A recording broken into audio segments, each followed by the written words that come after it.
un instant, ça n'a pas duré très longtemps. Je me suis tâté, je me suis dit, je garde la veste ou je reste en chemise. Il fait tellement beau que j'ai décidé de continuer à animer cela en chemise. Pas en bras de chemise, mais en chemise. Bienvenue sur LCM TV Sud. Vous le savez si vous nous êtes fidèles. Les caméras de Bleu Pays se sont arrêtées dans la capitale de la lavande pour le démarrage de la foire de la lavande. On est à Digne-les-Bains dans les Alpes de Haute-Provence. Et pour ce deuxième rendez-vous, on va laisser de côté un temps seulement la lavande et parler plus précisément de Digne. Il faut que je dise Digne-les-Bains parce qu'on va parler des thermes de Digne-les-Bains avec Madame la directrice. Mais on va parler plus généralement de l'attractivité de cette ville, de son développement, de ses projets. Avec moi pour inviter Patricia Granet-Brunello, qui est Madame le maire de Digne et présidente de la communauté de communes As-Bléone-Verdon. À nouveau, je vous dis bonjour, c'est comme ça la télé. Bonjour. Bonjour Sébastien. Vous êtes accompagné en face par Michel Honora, qui est Madame la directrice de l'établissement thermal. Michel, bonjour. Bonjour Sébastien. Vous avez le sourire, vous avez vu, j'ai dit Digne-les-Bains. Oui, c'est très bien, je vous en remercie. Je vais essayer d'y penser. Et puis, à vos côtés, Madame le maire, il va prendre le micro. C'est Philippe Nicolosi. Alors Philippe, on se connaît assez pour que je dise que d'abord, on est un petit peu amis, voire complètement, que pour la lavande, tu as fait beaucoup avec ton parfum, avec le projet de musée qui sera sur le boulevard Gassendi, l'artère principale de Digne. Mais là, tu ne nous parleras pas de lavande, tu vas nous parler de développement économique, puisque tu es le vice-président de la communauté de communes en charge du développement économique. Voilà, j'ai commencé un petit peu léger, Madame le maire. Bonjour Philippe. Bonjour à tous et merci pour ton amitié. Madame le maire, j'ai commencé un petit peu léger, mais vous allez voir, je vais revenir au sérieux. Bon, j'écoute, puis je suis un petit peu dinois, j'écoute lorsque j'anime le Corso, la foire, et les dinoises et les dinois se fendent de quelques confidences. Il y a une grosse attente du côté de la population dinoise, il y a cette impression, vraie ou fausse, d'avoir perdu un petit peu le leadership du département. On attend beaucoup de vous. Vous êtes consciente du défi qui est le vôtre et de l'attente de la population, Patricia ? Oui, je crois que j'en ai parfaitement conscience. C'était déjà un challenge C'est un challenge et un défi à relever que j'ai bien perçu pendant la campagne et que je suis prête avec mon équipe à relever. On s'est retroussé les manches, on y est jusqu'au cou. D'heure en heure, on fait toujours des choses très différentes, mais on est là pour relever ces défis. Vous avez eu cette phrase tout à l'heure, vous voyez, je suis attentif, lorsque les caméras ne tournaient pas. Oui, il n'y a pas que l'argent. Allez-y, prenez le micro. Non, il n'y a pas que l'argent. Il n'y a pas que l'argent, il y a la volonté, la motivation. On a plein d'atouts et on en parlera tout à l'heure. Avec des idées, avec de la volonté, on peut faire beaucoup de choses. C'est pas qu'une question d'argent. C'est sûr que la ville est endettée, c'est sûr que, mais il faut pas pleurer sur notre sort.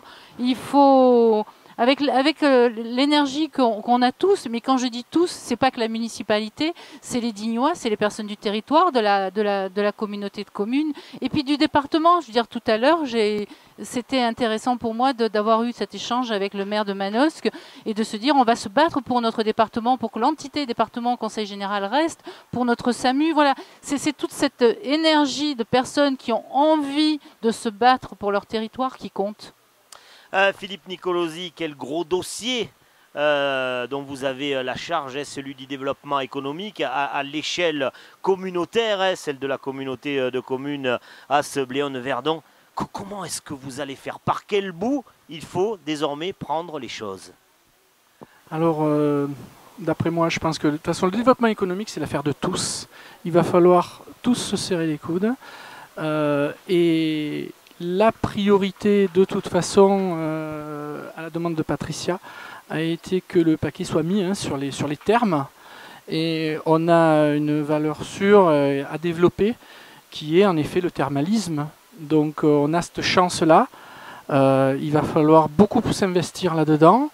Et puis autour de tout ça, arriver à créer des ponts avec mes amis qui s'occupent du tourisme et travailler tous ensemble parce que ça passe aussi par là. On a une économie très axée sur le tourisme, donc le thermalisme. Donc Patricia m'a mis en charge d'un dossier qui est la Silver Economy, qui nous tient à cœur, qui serait aussi d'ailleurs très complémentaire. Un projet de pôle territorial de coopération économique, Oui, ça fait maintenant donc 5 mois, on va mettre des choses en place. Il faut nous laisser un peu de temps, mais je peux vous dire que l'ambition, l'envie, et on se sent vraiment d'attaque, et parce qu'on est une super bonne équipe et on s'entend tous très bien. Il y a un très bon état d'esprit aussi, c'est important. Patricia, il faut que vous nous éclairiez, ou plutôt Madame le maire, il faut que vous nous éclairiez sur quelque chose parce qu'on ne sait plus trop bien où on en est, sur quel pied danser. Quelle place doit avoir le thermalisme à Digne-les-Bains? Bon, il a eu toute sa place à une époque et puis on n'a plus su, on ne savait pas. Aujourd'hui, avec vous, nouvelle Madame le maire, quelle place il doit avoir ce thermalisme? Donc, on va sortir de la notion de thermalisme en elle-même et on va partir sur le projet que porte donc l'établissement thermal avec la communauté de communes et qui est tout le projet de remise en forme, et je pense que la directrice va en parler beaucoup mieux que moi puisqu'elle y est le nez dedans tous les jours, puisque c'est un projet phare. Donc la remise en forme, je crois que on a tous une vie un peu secouée et on a ici des paysages fabuleux. Et la possibilité donc d'offrir aux personnes qui veulent venir se ressourcer sur la ville et sur le territoire, cette possibilité d'offrir toute cette remise en forme. Donc c'est un projet que l'on est en train de construire et qui va aboutir, je l'espère, d'ici 2015, 16, 17. Alors prenez le micro. Je veux que ça aille tellement vite que voilà. Oui, mais parfois c'est bien. Michel Honora, donc directrice des thermes de Digne-les-Bains. Ce projet, on en entend beaucoup parler, 5 millions d'euros, je crois. 4 millions d'euros. Vous voyez, moi aussi, je vais plus vite que la musique. Il faut préciser les choses, il faut que vous nous expliquiez de quoi il s'agit. Oui, c'est un projet donc, qui est, comme a dit Madame le maire, le développement de la remise en forme à Digne-les-Bains. Alors c'est un spa. C'est la création d'un spa, un petit centre thermoludique. Et c'est un projet qui va voir le jour à l'automne 2017. Alors nous allons avoir 2200 mètres carrés de surface en 3 niveaux, avec des soins du corps, des soins du visage qui seront au rez-de-chaussée. Ensuite, on aura toute la partie sportive au premier étage, tout ce qui est gym, sauna, hammam. Et au deuxième étage, une magnifique piscine, 2 piscines d'ailleurs, puisque une couverte et une découverte. Tout à l'eau thermale, que ce soit les soins ou les piscines. Donc c'est un magnifique projet pour lequel nous allons déposer le permis de construire d'ici à peu près 15 jours, 3 semaines. Les travaux devraient débuter au printemps 2015 et devraient se terminer à l'automne 2017. Donc c'est un projet créateur d'emplois puisqu'on aura à peu près 20 personnes qui vont travailler dans ce nouveau bâtiment. Je précise aussi que, et c'est important parce qu'on a toujours des rumeurs qui arrivent dans les termes. Oui, mais vous comprenez, vous ne ferez plus l'ORL. On n'a pas vu la partie ORL dans la maquette qui est située chez nous dans le bâtiment et sur le stand de la foire. Non, mais ce projet que nous menons, ce n'est pas du tout le projet thermal, mais le projet spa. Donc le bâtiment thermal restera identique à lui-même, sera même rénové, mais le projet que nous mettons en place à l'heure actuelle, c'est que du spa et de la remise en forme, du bien-être, pour se ressourcer dans les Alpes de Haute-Provence. Merci Michel Honora. C'est toujours frustrant la télé parce qu'on part comme ça, surtout quand on est passionné comme vous et qu'on connaît les dossiers. On aurait besoin de plus de temps, mais on n'a pas plus de temps en télé. Michel, on est allé du côté de chez vous, pas chez vous, votre domicile, mais du côté de vos thermes. Et on a fait avec ce soleil de bien belles images. Philippe, c'est allé vite, merci. Madame le maire reste avec moi. Michel, merci d'avoir présenté ce projet. Et puis on se retrouve ici même avec d'autres invités, mais d'abord, balade aux abords des thermes.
Voilà, merci aux équipes de TV Sud et particulièrement à Baptiste Mardenly qui est allé faire il y a quelques heures ces images au terme de Digne. De nouveaux invités, vous allez comprendre pourquoi.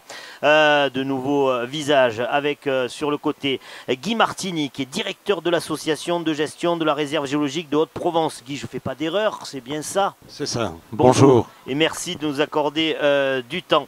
Monsieur l'adjoint qui est là, le premier adjoint qui a c'est votre première télé. Prenez le. Je vais prendre le micro. Oui, prenez le micro. Oui. C'est votre première télé. C'est ma première télé. Un petit peu le track. Ah, j'ai le track. Non, c'est vous allez beaucoup voir. le track. Mais ça va bien se passer. Ça me va fait bien se plaisir. passer. Ça me fait plaisir, Bruno, que vous soyez là, Bruno Villaron, le premier adjoint. On va redonner le micro à Madame le maire. On a parlé au niveau des traits de caractère de Digne, de la lavande, du lavandin, des thermes. Mais ce qu'on sait moins, enfin nous on le sait parce qu'on habite ici, c'est cette grande réserve géologique qui a tout autour et qui est la première étape de quelque chose dont on parle beaucoup. Alors comme on en parle beaucoup et qu'on n'est pas forcément informé, on entend tout et peut-être n'importe quoi, c'est ce géoparc. Alors vous allez commencer à parler, puis Guy va nous apporter des précisions. Qu'est-ce que donc ce géoparc? Expliquez-nous. Ah, si vous saviez. Oui, j'en ai entendu un peu parler. Moi, je serais très curieuse de faire un micro-trottoir dans cette foire de la lavande et d'interroger les gens et de leur demander est-ce que vous savez ce que c'est que le géoparc? Et je serais surprise des réactions, étant donné que quand j'en parle, je suis toujours très surprise des réactions. Voilà. Vous savez que c'est quelque chose qui existe depuis des années, ce géoparc. Oui, et on n'est pas où, enfin on ne sait pas. Et oui. Et vous savez que c'est un outil fabuleux pour dynamiser ce territoire et qu'on l'a laissé là dormir un peu comme la Belle au bois dormant. Donc nous, on s'est dit qu'il fallait le réveiller. Et donc on est parti pour le réveiller. Alors on a, ça vous le savez, la réserve géologique de Haute-Provence, hein, puisqu'on a un patrimoine géologique, mais ça M. Martini va en parler beaucoup mieux que moi. Et en 91, à l'initiative de M. Martini et sous l'égide de l'UNESCO, donc c'est pas n'importe quoi, n'est-ce pas? A été créé par M. Martini ce concept de géoparc. Donc je vais sauter les étapes. Entre-temps, il faut savoir quand même que la déclaration des droits de la mémoire de la Terre, ça s'est fait ici à Digne-les-Bains. Qu'il n'y a rien qui le dit, il n'y a rien qui l'écrit, et quand cette place va être refaite, ça sera écrit quelque part. Il y aura une pierre, un monument dédié à ça, parce que ça fait partie de notre patrimoine, et ça va être vraiment la clé d'entrée, ce géoparc, du développement économique, touristique, les thermes, la lavande. Tout va être emporté dans cette dynamique, et j'ai pu vivre ça, c'est pour ça que je peux en parler peut-être plus facilement, en Chine fin juillet, quand j'ai été observateur de la validation d'un géoparc mondial. Et on est géoparc mondial, et on a été le premier géoparc mondial, et personne ne le sait, j'ai envie de dire. Donc voilà l'atout, mais je veux laisser la place à M. Martini. C'est un petit peu faux ce que nous dit Madame le maire, parce qu'on n'est pas du tout au courant. On nous parle de quelque chose de mondial qui va ouvrir les portes. Là aussi, on a besoin de vos explications. Madame le maire l'a dit avant, on est à Digne assis sur une pépite d'or et on ne la voit pas. Et il est temps qu'on se rende compte de cette richesse et qu'on transforme ce territoire et qu'on le mette au niveau international. Comme l'a dit Madame le maire, des expériences faites ici dans les années 95-99 ont permis de créer un nouveau concept de territoire, de gestion de territoire que l'UNESCO a adopté et a porté le nom de géoparc. Alors l'UNESCO, il faut rappeler ce que c'est quand même, parce que pas tout le monde connaît. On a les Nations Unies qui regroupe 193 pays dans le monde. Et cette organisation des Nations Unies est là pour travailler sur la cohérence politique mondiale et sur la paix. Et ces Nations Unies ont un organisme qui est plus spécialement focalisé sur l'éducation, la science et la culture, qui est l'UNESCO. Et l'UNESCO apporte à des territoires un label. 193 pays du monde désignent des territoires sur la Terre qui sont les meilleurs territoires du monde. Digne a été le premier territoire labellisé par l'UNESCO sous le nom de géoparc en 2000. Et depuis, à partir du modèle développé à Digne, cette histoire, cette aventure a fait un trajet planétaire et aujourd'hui on a 100 géoparcs dans le monde. Chacun de ces géoparcs sait que le berceau de cette histoire mondiale est à Digne. Donc changer l'avenir de Digne, c'est re-expliquer aux habitants du pays cette unicité, cette richesse qu'ils ont et cette valorisation qui a été faite par les Nations Unies, et à partir de là, rouvrir la porte à un tourisme international aidé par ce label qui est unique et exceptionnel. Bruno Villaron, Madame le maire l'a un petit peu dit, puis on a compris la pertinence de ses propos au travers des phrases prononcées par Guy Martini. Ça commence par là, que les Dinoises et les Dinois se rendent compte de leur potentiel, un géoparc, des termes qui évoluent. C'est ça d'abord la clé? Ben, c'est la clé, et puis je suis Dinois, Dinois depuis 59 ans maintenant, donc je connais bien le sujet. Je sais pertinemment qu'on est dans un territoire exceptionnel. Pour faire de la randonnée, il m'arrive régulièrement de voir des cailloux, des formes fossiles, que je laisse à leur place. Donc le territoire exceptionnel, nous l'avons. Après, il faut le mettre en mouvement. Et c'est toute l'ambition, on va dire, de notre équipe, c'est de mettre ce territoire en mouvement à travers une attractivité particulière qui est ce géoparc. Il faudrait effectivement que les Dinois s'approprient le sujet, que bien évidemment les Provençaux et les Français s'approprient le sujet, mais comme Guy Martini l'a dit aussi, qu'on fasse venir une clientèle internationale pour voir notre richesse patrimoniale que représente le géoparc. Guy Martini, je vais être un peu terre à terre, mais concrètement, ça va donner quoi dans quelques années ce géoparc? Ça va nous faire bénéficier de quoi? Je pense que le géoparc, à partir du moment où la décision politique est prise, va donner des résultats immédiats dès l'année prochaine, parce que ce sont des territoires qui sont revalidés par l'UNESCO tous les 4 ans. On n'est pas géoparc à vie. Et l'année prochaine, c'est la revalidation de ce territoire fondateur complètement oublié par les Dinois. Donc le premier enjeu, ça va être gagner la revalidation. Donc que le géoparc existe sur le terrain en juillet l'année prochaine. Et de suite, ça va être la réouverture du territoire à la réception de délégations étrangères qui ne viennent plus ici puisque le géoparc était oublié. C'est aussi avec l'IUT un projet de formation de master sur les techniques de management de géoparcs. Et l'Afrique, par exemple, en ce moment, est focalisée sur la création de géoparcs et a besoin de formation. Donc c'est tout un mouvement qui va se faire avec une participation importante de la société civile, des commerçants évidemment, tout un travail d'image qui va positionner le territoire sous le label de l'UNESCO au niveau international. Oh là là, Madame le maire, c'est pas du tout ce que je pensais. Moi, j'avais dans la tête l'enclavement, l'endettement. Mais je vois là les termes, les géoparcs. Il y a des cordes que vous allez faire vibrer. Ben oui, vous vouliez le changement. Et oui. Voilà, on le trouve, le changement. On les a, les atouts. Il faut les exploiter et foncer. Alors, on va procéder à un petit changement d'invité. Je remercie Guy Martini. Les caméras vont rester sur moi pour pas que ça gêne. Il l'a évoqué d'ailleurs, Guy, en disant on va prendre en compte aussi les commerçants, les forces vives de la ville. On va appeler Jean Morana, le charismatique président de Cœur de Ville, qui va venir nous rejoindre. Oui, Patricia Granet, voilà, il est installé. Je peux à nouveau vous donner la parole. Évidemment que dans ce défi qui est le vôtre, les commerçants sont partie prenante, ils comptent. Complètement, complètement. Et je pense qu'il y a une collaboration fructueuse qui s'est installée, je crois, dès le début du mandat et qu'on compte vraiment à faire aller plus loin. C'est ensemble, que je disais, c'est ensemble. C'est tous ensemble qu'on doit faire vivre cette ville et ce territoire. Et c'est indéniablement avec notamment les commerçants que l'on doit construire la suite. Et on s'y emploie et on a vraiment le retour et on emportera aussi les récalcitrants. Jean Morana, vous n'êtes pas un président d'association de commerçants comme les autres. Habituellement, c'est tout doux, c'est diplomate, c'est gentil, ça caresse dans le bon sens du poil l'un, ça dit bonjour à l'autre. Bref, ça avance pas trop. Vous, alors, par contre, vous remuez tout le monde. Bonjour d'abord, Jean. Bonjour, bonjour. Et effectivement, je ne suis pas un président, mais je suis moi. Et je resterai moi. Je veux pas changer. Moi, je me réjouis. Je me réjouis des rapports que nous avons avec la nouvelle municipalité. Je me réjouis parce que lors de la campagne électorale, nous avons consulté et concerté avec les 5 candidats qui étaient en lice. Patricia Granet-Brunello, Madame le maire, aujourd'hui, pendant la campagne, nous avait promis pas mal de choses. Aujourd'hui, elle nous a prouvé que non seulement elle nous a écoutés, mais elle nous a entendus. On avait un problème de stationnement d'Andigne. Elle nous avait promis la zone bleue est mise en place.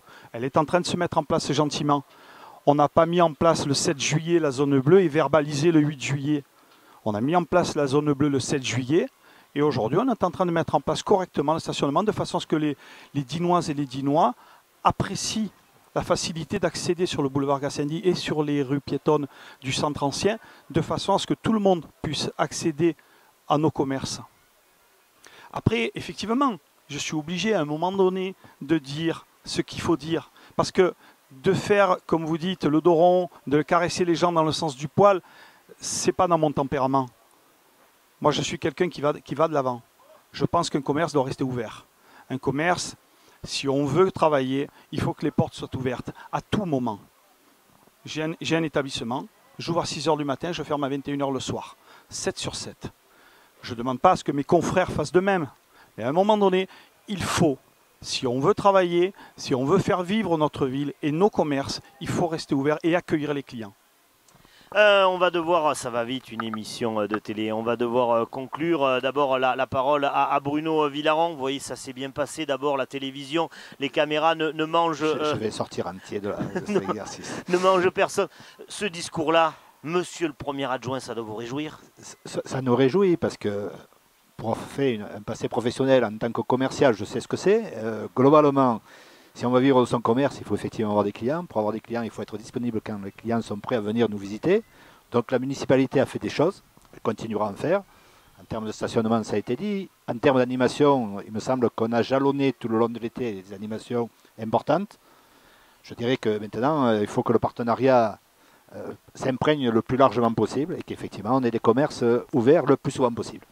Patricia, qu'est-ce que vous souhaiteriez qu'on dise aux sorties de ce premier mandat? J'évite désormais de dire à madame ou à messieurs les maires que je rencontre, c'est votre premier, il y en aura un autre. Non, mais qu'est-ce que vous souhaiteriez qu'on dise à l'issue de votre premier mandat, de votre travail à Digne, rapidement? Que nous avons tenu nos promesses. Ça sera déjà ça. Oui.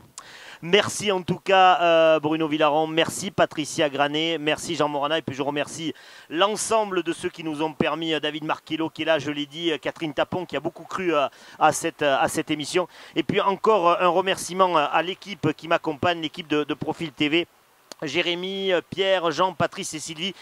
TV Sud, c'est une grande famille et c'est l'aventure de Perpignan qui démarre. Nous allons ouvrir une antenne à Perpignan. Ils vont ouvrir une antenne TV Sud. Ils sont venus me prêter main forte aujourd'hui à Digne. Vous voyez, le Sud, c'est une grande famille. Et puis surtout, merci à vous de votre fidélité. À la prochaine.